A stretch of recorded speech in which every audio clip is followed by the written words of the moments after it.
What up, y'all? It's your boy Martin, aka the Boxing Purist. Welcome once again to the Truth and Absolute channel, where I speak the truth and nothing but the truth. So help me, good God Almighty. All right, y'all, so if this is your first time to the channel, make sure that you hit that subscribe button down below. Make sure you hit that like button or the dislike button. It's all love. And drop a comment. I love engaging with you guys. I love getting to your comments. I'm telling y'all, sometimes I get the notification, sometimes I don't. Sometimes I'm scrolling and somehow your comment gets placed in crazy places. But I always try to look for them. I love talking boxing. Do not be scared to say something contrary to what I'm saying. You know what I make the video about. If you disagree, it's all good. That's why it's open for a discussion. I ain't mad at you. The only comments I don't reply to is when y'all start race baiting. When y'all start talking about it's because he's this, he's that, he's that. I don't touch those comments. I don't play those games. We're here to talk boxing. Leave the politicians let the politicians do what they do.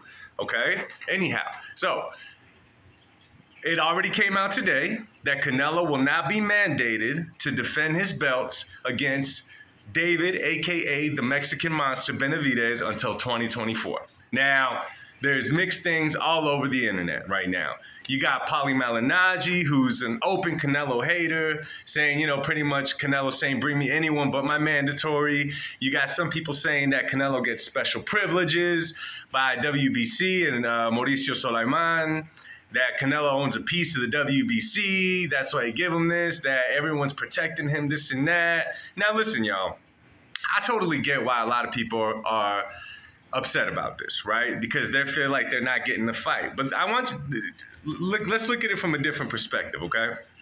First of all, you gotta remember that boxing before anything, before the skills of a fighter, before the backstory of a fighter, before any mandatory, before anything, a record, perfect record, before any of that, boxing is a business. Boxing is a business. Me and you are looking at boxing from like, we want to see these styles clash. We want to see this fighter fight this fighter. We want to see how this style does against his style. That's what me and you want to see. Promoters, the higher ups, they're not looking at that stuff. Let's be real. Do you think they care about that? No. They're seeing what's going to make the most potential money for them. They're pouring millions of dollars into this. We aren't. So although sometimes it sucks, and a lot of the times we have to wait longer than we have to see fights that we want to see, it's just the reality of the sport. It's just the reality of the sport. I'm not a fan of that part about it. It does suck. Whatever. Life goes on, right? Now, a couple of things I want to touch on, though, speaking about this. And this is listen, I've told y'all before, I think David Benavidez is a great fighter. The guy is fast. He's precise with his punching, right? He could throw some slick combinations. Of course, he's not perfect inside the ring. No boxer is. But I got a question to you guys, okay? Is it that you guys are fans of David Benavidez? I think I've asked this in the past. Really ask yourself, are you actual fans of David? Were you a fan of David Benavidez before his name got mixed up with Canelo's? Or is he just your last hope to beat Canelo because y'all dislike Canelo that much? I'm going to use myself as an example for this, okay? We keep it truth and absolute, baby. So let me use myself as an example years back. Years and years and years and years back. Floyd Mayweather. I'm going to use this as an example, right? I'll never forget when he got into the ring, who was it with? Maybe it was Arturo Gatti.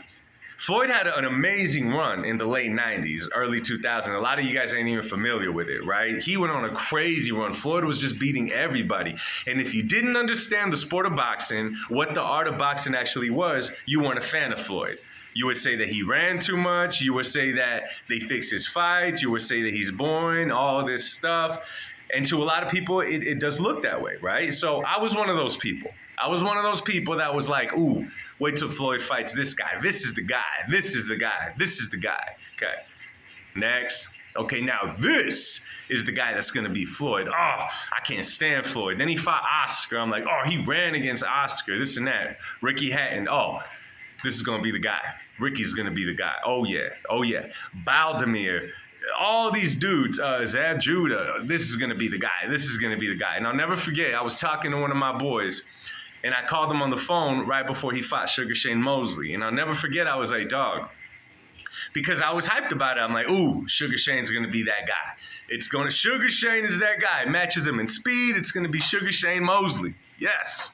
I think Mosley had just beaten Margarito. But I was talking to one of my boys on the phone, and then I was like, you know what, man? The only thing that sucks is trying to catch Floyd flush is like trying to hit a fly with a blindfold on. And I was saying this in a positive. I caught myself speaking positive on Floyd, even though I'd always rooted against Floyd, right? There was a time I stepped into the ring to spar. I'm not a boxer. Don't get it twisted, y'all. I sparred a couple of times just to get a feel for it.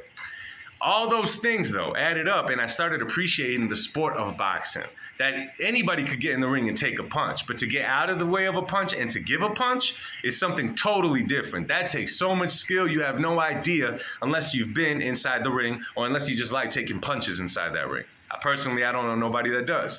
Anyway, so long story short, I had hope in a lot of fighters to beat Floyd, but I wasn't necessarily a fan for them. I wasn't watching these guys fight unless up until they fought Floyd, going off of their last performance and whatnot. After that, I became a Floyd fan. I'm like, you know what? I'm just hating. I'm just being biased. I'm just hating on Floyd. Let me appreciate his greatness while he's here. And of course, his reign lasted a very long time. So ask yourself, is it that you're a fan of David, or are you just holding on to that hope that David's going to be the one to dethrone Canelo at 168 pounds? Ask yourself that question, okay? This is my next thing. If I'm David Benavidez, and you know what? David's not the only one doing this. We're seeing this from a lot of boxers in different weight classes. These guys want to jump right in, and I'm not the only one that says it. Floyd said it too. He didn't say no names, but he said it too. These guys are just waiting around, waiting for paydays. They're waiting to get the big fight. They're not taking up challenges in between. They want to jump straight into the big fight.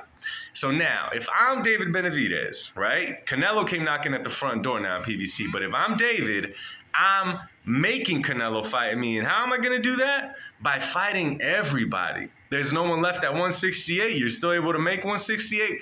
Go up to 175. Fight guys at 175. Corner Canelo and make him fight you. But by sitting there and talking trash, your dad talking trash, just because you got a following now that has high hopes of you're going to beat Canelo, that's where I'm like, dog, first of all, there's going to hit a point where David's not going to be able to make 168 because he's a humongous 168 pounder. Any other fighter, they'd call him a weight bully, but right now he's the hope to beat Canelo. Again, I don't dislike David Benavidez. I'm just calling it how it is, okay? That man needs to stay busy along with other fighters. If you look back, Canelo got the Floyd fight, one, because it made business sense, and two, because Canelo hit all the demands. You guys would have lost your minds if Canelo would have said, David Benavidez has to fight on 3 of my undercards, then he has to beat this fighter who's undefeated for a championship belt if he wants to earn the fight to me. You guys would have lost your minds had Canelo put that on David. But David ran his mouth. He tried to play A-side, sent Canelo an offer.